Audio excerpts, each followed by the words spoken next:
Okay, that's on the clock app. Hello, love bugs. I'm Ravinia, but you can call me Ravi. And I'm so excited to talk about the new Palia update that's coming out today. But by the time you're seeing this video, you have probably already read the patch notes, or you've already seen my breaking Palia news on the clock app, or have checked out stuff in the Discord and are already talking about all the things that are coming, which are absolutely insane. And we are going to touch on them a little bit. But mostly what this video is going to be about are things that I have noticed from the patch notes and from images that they have released that they haven't really given us information about, or that they snuck in really quick, where if you're skimming through the patch notes, you may have missed it.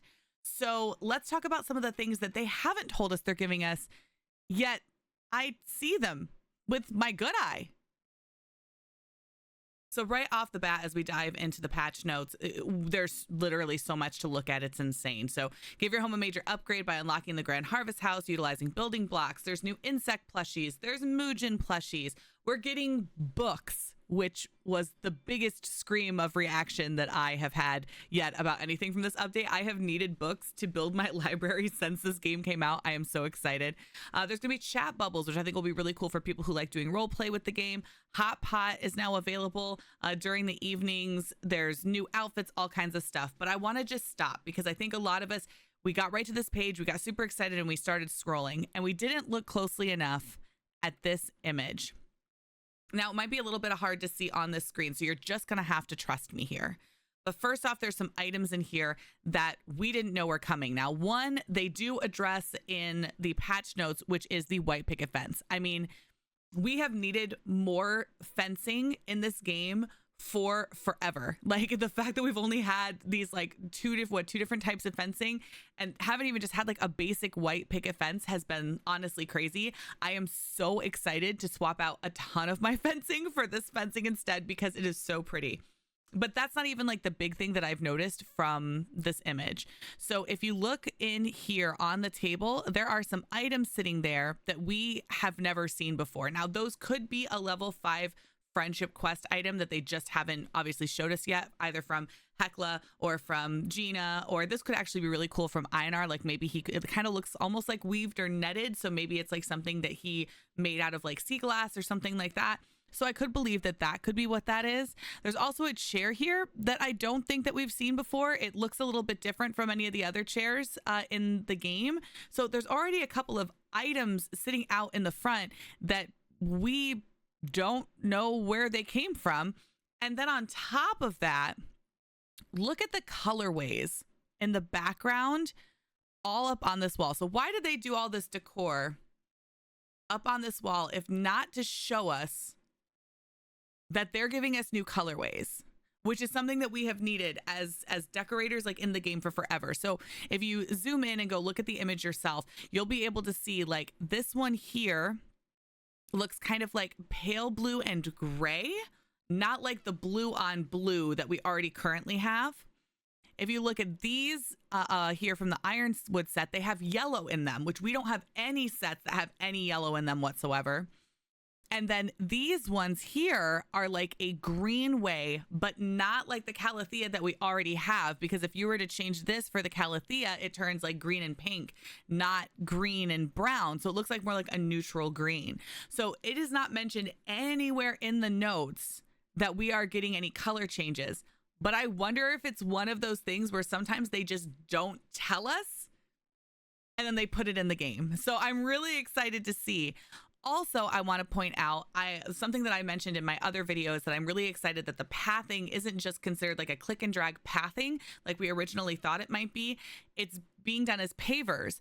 Look at how they laid down the pathing here, all clumped and in all of these different sizes. So it's not just like one, like the Ravenwood paver is just one big paver and it's one size and that's what you get. These are multiple different sizes that they use to create like a clustered, like almost cobblestone like path, but it looks like this is done with the wood, but created like a clustered path. So it's not even just as simple as just making a line. It's like a clustered, beautiful, natural looking path. So I think that our options that we're going to have with the pathing items are like way more than what we even thought was going to happen in the very beginning of the game. I do just want to mention that I'm super excited about the fact that this giant house, which is the biggest one we've ever had, only takes an hour and 36 minutes of real time to build.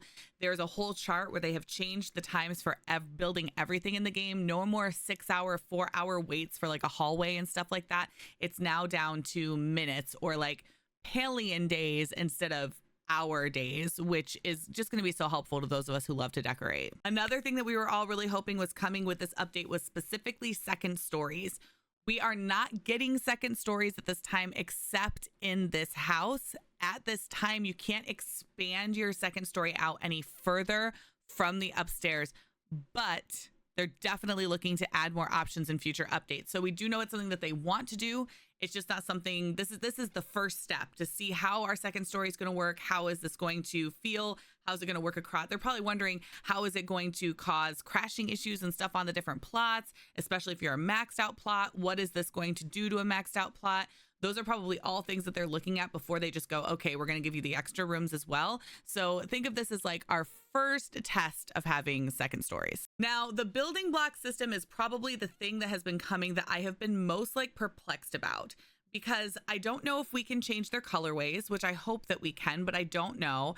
At first I was like, if they all just look like these wood pillars, wood boxes, wood Fortnite looking things, what am I going to do with this? And while I trust that players are always very creative, and I did look at a couple of them and think, well, maybe we could make like flower boxes and things with that. That would be kind of nice, especially with the new garden pieces. We could make like little garden spaces with the new flowers.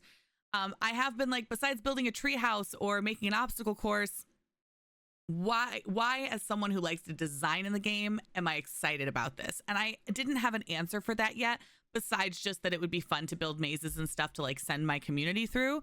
But if you're not someone who streams and like has a community, or if you don't play with a lot of other people, then like what's the point of doing all that work? So until now, because if you didn't notice, if you just scrolled past the building blocks, they are giving us stone ones. Now, stone compared to the wood changes things for me, because stone to me says castle. Stone to me says a moat. Stone to me says stone walls surrounding a beautiful garden that you can walk through, or an apple orchard. That to me is different. So I am really excited now to see what the stone stuff is going to be. I know I said I wasn't going to go through every single bit of the patch notes, but I have to take a moment just to look at books. We have to take just a second just to peek at and respect the fact that books are here. You can buy them at a new register that is in the bookshop, or in the library in Kilima. And I want to just point out Kalari's Choice book. This book is magical, and in that its appearance changes whenever you place it. So if you pick it up and place it, it looks different than if you pick it up and place it again, which is very exciting. And I am so ready to decorate my library. So ready. Alrighty. So we have Muujin plushies now, like we had the Sernuk plushies. But if you continue through the patch notes, you will also notice that anyone in your party is also going to be able to get the same loot as you hunting now, which is one of the best updates I think they ever could have done for us, making the game feel more exciting and inclusive together. So if your friend can one-shot a Muujin and you didn't get a chance to get a shot on it, and you're in a party together, you are both going to get that loot, and the loot is going to be the same. That meaning, if you're playing in a party together and you're all hunting together, everybody firing, as long as you stay together. I do think there's like a proximity thing. You can't be on different parts of the map. You have to be together. But as long as you're like within that close distance of each other and hunting together, the loot is going to drop for everybody. And when everybody picks up the same bag, if there's a plushie inside, you're all going to get that plushie. Now, why am I talking about this when I said I wasn't going to go through the entire notes? It's because I think that hunting Muujin is now going to become the most lucrative way to make money in the game. And let me show you my work. So first off, wood cutting is now going to be one of the things that has shared loot. Meaning, let's say 4 of us decide to go out and hunt Muujin. We're probably going to have someone be our tree chopper, 3 people fire arrows. That way you have one person running around, hitting trees, sending the Muujin out, and all they're doing is chopping the trees to keep the Muujin coming. They're still going to get the same loot as their friends who are firing and shooting and getting the Muujin. The Muujin are no longer going to heal when they go up the trees anymore, meaning you're going to be able to hunt more Muujin than ever and get more loot than ever because you don't have to get a shot on them in order to get it as long as you're with your friends. Also, the person who is chopping the trees is going to be dropping wood cutting loot, which everyone is going to share in the party, meaning you're also going to have chances of getting amber from chopping the trees, which will sell for 350 gold as of this new update. So not only will you be hunting for plushies, making money off of all the things that drop from the Mujin, and we know those prices are increasing, and getting amber from the wood, you're also just having fun hunting Mujin, but you're going to make a ton of money. You're going to make money off of everything that you're doing. So I think that that is going to be the new lucrative way, and not only fun thing to do because we're all going to want the plushies, but the new lucrative way to get more gold in the game when you need more gold. And now that gold cap is like over 9,000, like that's insane. So I'm calling it now. I don't know this officially. This is just a Ravi theory, but I think that hunting Mujin is going to be the new thing to do. And I want to give a shout out to our bug friends, because not only are we going to be getting plushies from these, we also know that their value is also going to increase, with bug hunting also being something that your party can do and everybody gets the loot. I mean, you throw down a honey lure in an area with high value bugs and throw a couple rounds of bombs at bugs, you are going to catch so many bugs, way more than before, because you don't have to get a ball on every bug.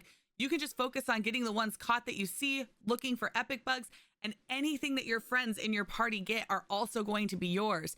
We're going to catch more bugs than before, and we're all going to have a chance to get plushies. I mean, this is also possibly going to be a very lucrative way to make money in the game. And again, just fun, because we're going to get plushies, and we love plushies. The Hot Pot minigame is also back and downstairs in the underground. Now, from right here, all we can see are 5 tables. That is enough for 20 players. There's only 25 people to a server, so I don't think it's going to be too hard for you to get on a table if you want to. Your server would have to be full with every single person wanting to play it in order for you to not find a spot at a table. Day one might be a little hard, but it shouldn't be too bad. The exciting thing about this, I think, is that now, since we don't need tickets anymore, and that's what you got for playing, you're going to earn a little bit of gold with each round. I don't think it's going to be a lot of gold, because I don't think that they're going to want people just doing nothing but standing around and then playing Hot Pot every single day. But who knows? This could also be a super lucrative way to make money, because why not? Now, Hot Pot is only available during the market from 6 p.m. to 3 a.m. And I think that's really smart, because I do think that people would get so addicted that this is all that they would do and would play for hours, because we just love Hot Pot. So I think it's a good way to force people to take a break, to go do their dailies, to go, talk to players and do other stuff in the game as well, or even just make people stand up and stretch. I think that makes it kind of fun too, that it's still kind of like a special thing that you can only do at night in the underground. Like, the lore person in me loves that, because the underground is technically shut down during the day, but then at night it comes alive, and then there's gambling, and I think that is way more interesting from like a lore perspective. Again, if you were speed reading, you may have missed this, but I've made a whole video about it. Drop chances for decor and plushies from Zeki's machine have been increased. I'm so happy. Now, we have 2 skills that they have changed a little bit to give rewards as you're leveling up with them. Those skills are gardening and furniture making. Now, furniture making, as you're leveling up with your furniture making all the way up to level 8, you are going to get all of these different rooms as you level up. Now, this is retroactive, meaning me, who's like level, 80 something, in furniture making, maybe not that much, but pretty high. I am going to get these when I log in. They should be available in my mail when I log in. So I'm going to get these right away, which is awesome. Extra stuff for me to have that I don't have to spend money on. And I think this is great for new players. However, the gardening stuff, which you can see right here, these are all seeds that you're going to get all the way up to level 10 that are going to show up for you as a gift as you're leveling up in gardening, which I think is really awesome, because there's definitely some quests and some bottlenecking and stuff that happens when you're doing gardening, where you can't get blueberries and can't get apples yet, and it can be a little frustrating. So I think this is gonna be really great for new players. Those of us who have been playing for a long time, if we've already are way past level 10 in gardening, we are not going to be getting these seeds. But let's just be real for a second. We don't need them. We don't need these seeds. We don't need them. We have plenty of seeds. We've already got our gardens going. we are good to go. We don't need them to worry about sending us all these seeds, but I am happy that new players who are going to be coming in as they're leveling up will have an easier time than I did. I had a lot of questions about the tool skins before all the notes came out, and no, it's not just axes. It is going to be the full set. But the coolest thing about the new tool skins, if you choose to purchase them, is that they're interchangeable. So for example, when I was first looking at them, I was like, these are really pretty, but I actually like my bow because it's purple and I like purple and I think it looks really pretty. Well, I like my bow, so I don't have to change my bow. Let's say I decide to buy the leafy set because I think it looks really cute and I do want to add these skins to some of my other tools. I can do that. I could leave my bow purple and then make all the rest of my tools part of the leafy set. Or let's say you really like the ethereal look of this, but you want for a cute pink outfit that you wear when you go chopping trees, you want to have a pink axe.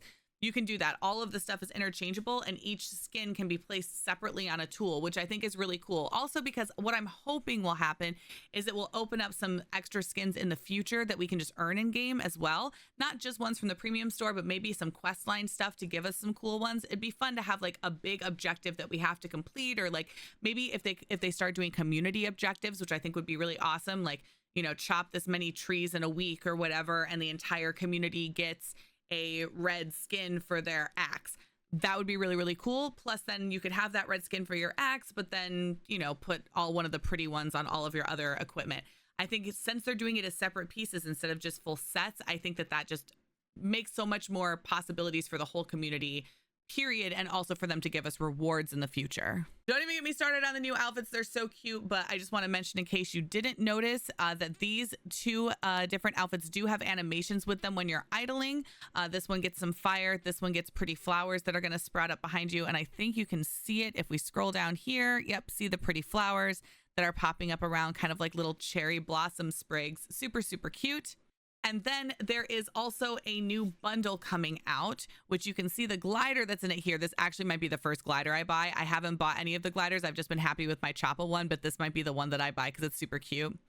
This bundle is only available until June 6th. Only available until June 6th. This comes with the snowy Palcat Pal outfit. You get the spring Flutter Fox, and you get the glider, and it's the 3,400 Palia coins instead of their usual price. So this is a particularly good deal. If you're already planning on buying all of these things, definitely do it in the bundle to save yourself the money. Also, because then since there's always like bundle savings with the different outfits, if you do decide to get the other outfits from the set, then they'll be at a discounted rate because you already bought one. They say right in the disclaimer that this is not a comprehensive list of all the fixed issues. I really hope that the list is a lot longer than this, because I know that we are having a lot of people having like little independent issues. I know that a lot of chat issues are happening on the Switch in particular, where people can't see their chat at all. Their chat isn't working in any way. Now, I want to point out one thing, that if you haven't tried it yet, you need to. Your chat will not work on most cases with the Switch if you are changing your time on the Switch. So this is for kind of my Animal Crossing people. You can go into your settings on the Switch and you can change the date and time to whatever you want it to be, instead of having it set to your localized current time.